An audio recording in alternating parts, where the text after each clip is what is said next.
Alongside of this, there was Infotech, information technology.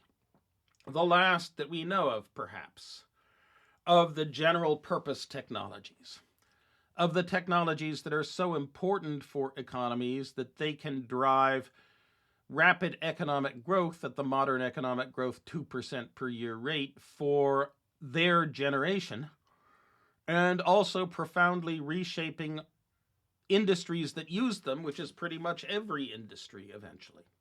That was the case with steam power. That was the case with railroads. That was the case with machine tools. Then come the second industrial revolution of 1880 or so.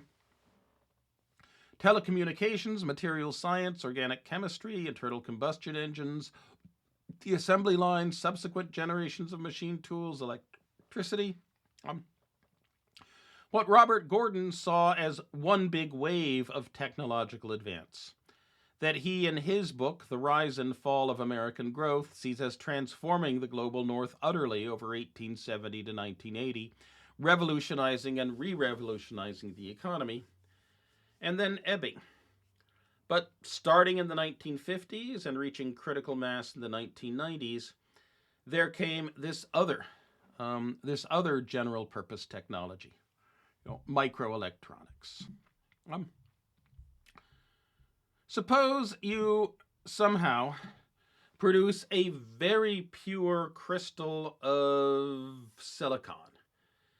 Yet as you take the oxygen out of the silicon dioxide that is the principal component of sand, and you make this crystal stone thing.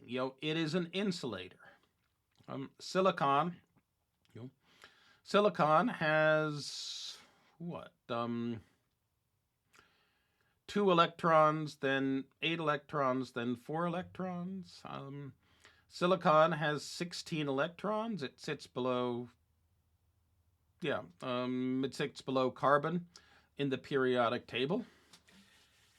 And each of those 4 electrons in its outer shell is very tightly bound to each of the other 4 electrons around it in the pure silicon crystal. It's an insulator. But replace a few of the silicon atoms in the crystal with phosphorus atoms. Phosphorus, which has not 14 but 15 electrons. And, the phosphorus atom will sit exactly where it is supposed to be in the silicon crystal. But it has an extra electron that has no place in the orbitals of the phosphorite of the silicon now doped with phosphorus. Structure. Why it has no stable place is something that I do not know at any level at all. I know that there's something about electrons having something like spin and something called the Pauli exclusion principle, which means that if you want to think about how many electrons can fill quantum mechanical slots in a given place in the world, you need to double it because there can be a spin up one and a spin down one. And there's something about how there can be spherically symmetric, slots in the quantum mechanical universe for electrons to fit into, but also about how there are very near to that other possible slots of almost equivalent energy that have pretty much the same basic energy as those spherically symmetric slots, but that also themselves have something that looks like what we regard as angular momentum when we look at larger items.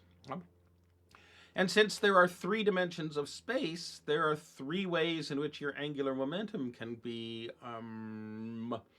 quantized. And 3 plus 1 spherically symmetric makes 4. Double that because of electron spin makes 8.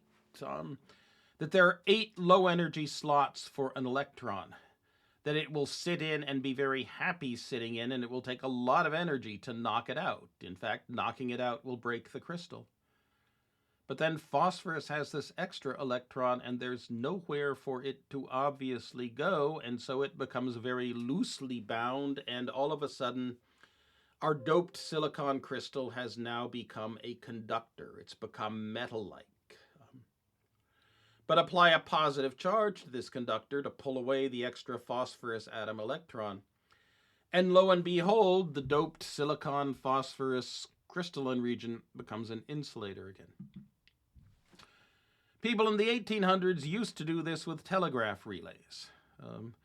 You'd have a signal coming in, and you needed to boost it so it could go on to the next telegraph station.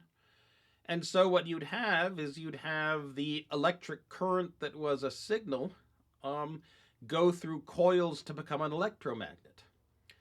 And the electromagnet would then,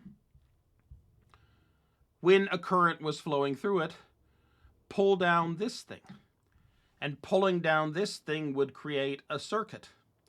So another source of power could then flow through.